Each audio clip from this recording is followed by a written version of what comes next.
Shalom, Bapak Ibu Saudara yang dikasihi Tuhan. Bersyukur kita bisa berjumpa kembali untuk bersama-sama merenungkan firman Tuhan.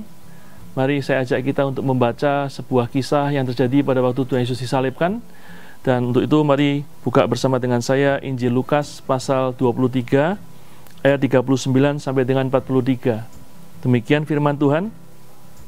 Seorang dari penjahat yang digantung itu menghujat dia, katanya, "Bukankah engkau adalah Kristus? Selamatkanlah dirimu dan kami." Tetapi yang seorang menegur dia, katanya, "Tidakkah engkau takut juga tidak kepada Allah, sedang engkau menerima hukuman yang sama? Kita memang selayaknya dihukum, sebab kita menerima balasan yang setimpal dengan perbuatan kita." Tetapi orang ini tidak berbuat sesuatu yang salah. Lalu ia berkata, "Yesus, ingatlah akan aku apabila engkau datang sebagai Raja." Kata Yesus kepadanya, "Aku berkata kepadamu, sesungguhnya hari ini juga engkau akan ada bersama-sama dengan aku di dalam Firdaus." Saudara, dari ayat-ayat tadi kita tahu bahwa Tuhan Yesus disalibkan bersama dengan dua orang penjahat, seorang di sisi kiri dan seorang lain di sisi kanannya. Bapak Ibu Saudara, kedua penjahat ini punya kehidupan yang sama. Karena mereka penjahat, pasti hidup mereka banyak melakukan kejahatan, banyak melakukan hal yang buruk, hal yang merugikan orang lain, hal yang menyusahkan orang lain, bahkan mungkin mereka mencelakakan banyak orang, saudara.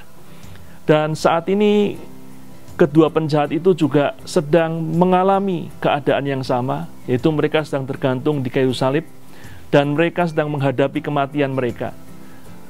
Hidup mereka paling hanya tersisa beberapa jam saja, saudara, dan mereka akan mengalami kematian.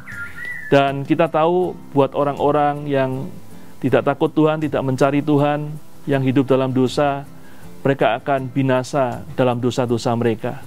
Nah saudara, biasanya orang-orang seperti ini, seperti penjahat ini, waktu mereka menghadapi kematian mereka, biasanya mereka akan menyesali diri mereka, akan introspeksi diri mereka, mereka bertobat minta pengampunan kepada Tuhan, dengan harapan setelah mereka mengalami kematian, dosa-dosa mereka diampuni. Tetapi rupanya saudara, respon kedua penjahat ini tidak sama, saudara. Dikatakan penjahat yang pertama, dia responnya tetap jelek, tetap buruk, tetap negatif. Dikatakan dia tetap menghujat Tuhan. Dia berkata-kata dengan tidak ramah kepada Tuhan. Bahkan dia masih menyuruh-nyuruh dia untuk melakukan seperti apa yang diinginkan dia. Nah, berbeda dengan penjahat yang kedua, responnya baik, responnya benar, responnya positif. Dia mengakui bahwa selama ini dia berdosa, sehingga dia menerima apa yang setimpal dengan dosanya. Dia juga tahu bahwa Tuhan Yesus tidak selayaknya diperlakukan seperti itu. Bahkan dengan rendah hati dia meminta kepada Tuhan kalau Tuhan datang sebagai Raja supaya mengingat dia. Nah saudara, perhatikan baik-baik. Ternyata meskipun kedua penjahat ini mempunyai latar hidup yang sama, latar belakang yang sama, mereka sama-sama akan menghadapi kebinasaan, saudara. Binasa dalam dosa mereka, tetapi karena respon mereka berbeda, masa depan mereka juga berbeda. Penjahat yang pertama, dalam saat-saat terakhir responnya tetap negatif. Sehingga meskipun Alkitab tidak mengatakannya, saya yakin dia binasa dalam dosa-dosanya. Sedangkan penjahat yang kedua, saudara, harusnya dia binasa juga. Tetapi karena di saat-saat terakhir responnya baik, benar, positif, dia mengalami anugerah keselamatan dari Tuhan. Karena Tuhan berkata hari itu juga dia akan ada bersama dengan Tuhan Yesus di Firdaus. Nah dari hal itu kita belajar satu hal yang penting, saudara. Bagaimana masa depan kita akan sangat ditentukan oleh bagaimana respon kita setiap kali kita menghadapi, mengalami musim-musim dalam hidup kita. Saya percaya Tuhan punya rancangan yang baik buat setiap kita di masa depan kita. Tapi rancangan itu akan terjadi atau tidak juga sangat tergantung dari respon kita waktu kita menghadapi berbagai hal dalam kehidupan ini, saudara. Saya percaya kalau penjahat yang pertama tadi juga responnya positif, maka dia juga akan mengalami anugerah seperti penjahat yang kedua. Nah saudara, apa yang kita bisa aplikasikan dalam hidup kita dari kisah tadi? Saat ini kita sedang mengalami keadaan yang sama. Kita ada di tengah-tengah situasi pandemi virus corona, saudara.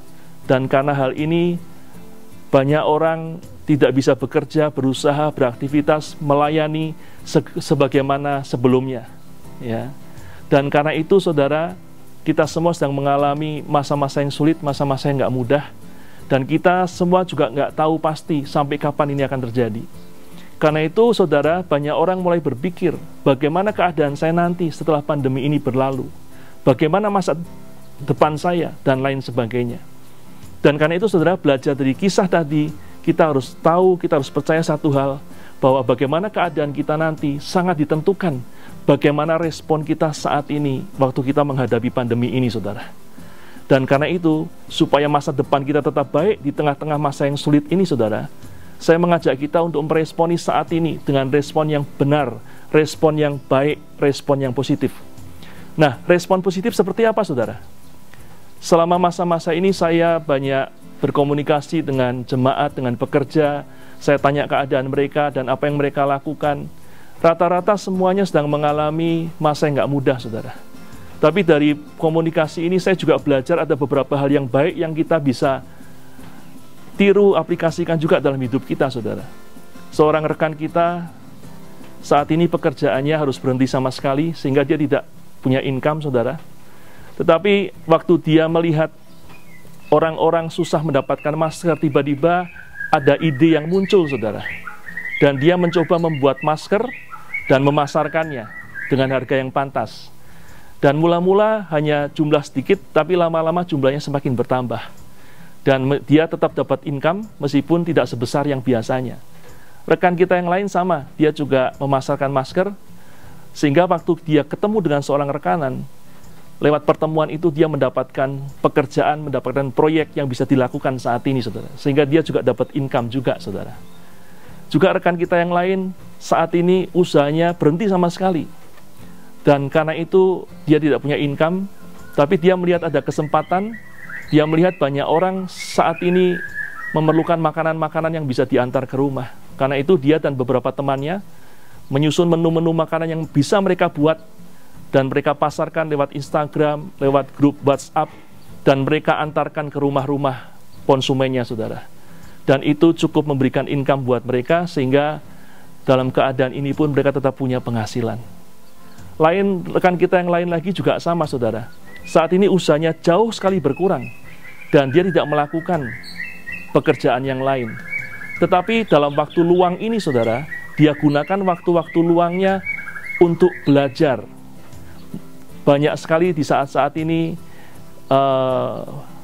pelajaran-pelajaran yang tutorialnya bisa dilakukan secara online, dan dia manfaatkan itu, dia belajar tentang leadership, tentang public speaking, dia juga memperdalam hobinya tentang fotografi, sehingga dikatakan dia banyak mendapatkan hal yang baru, masukan yang baru, dan dia akan aplikasikan nanti setelah semua ini selesai.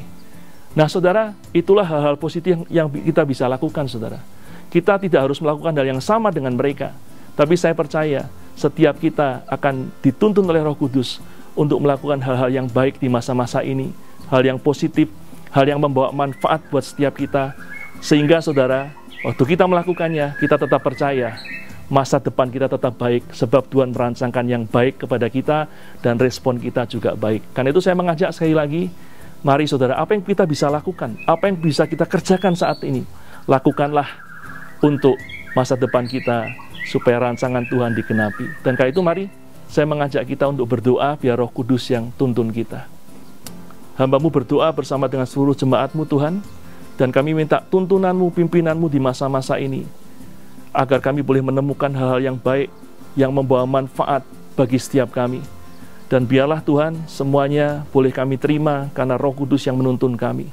Terima kasih, hamba-Mu lepaskan berkat buat jemaat-Mu, Tuhan. Berkat yang terbaik dari Bapa, Anak, dan Roh Kudus, berkat dari Tuhan Yesus Kristus. Dalam nama Yesus, haleluya, amin. Demikian saudara, perenungan firman kita kali ini. Sampai berjumpa dalam kesempatan lain. Tuhan memberkati dan shalom.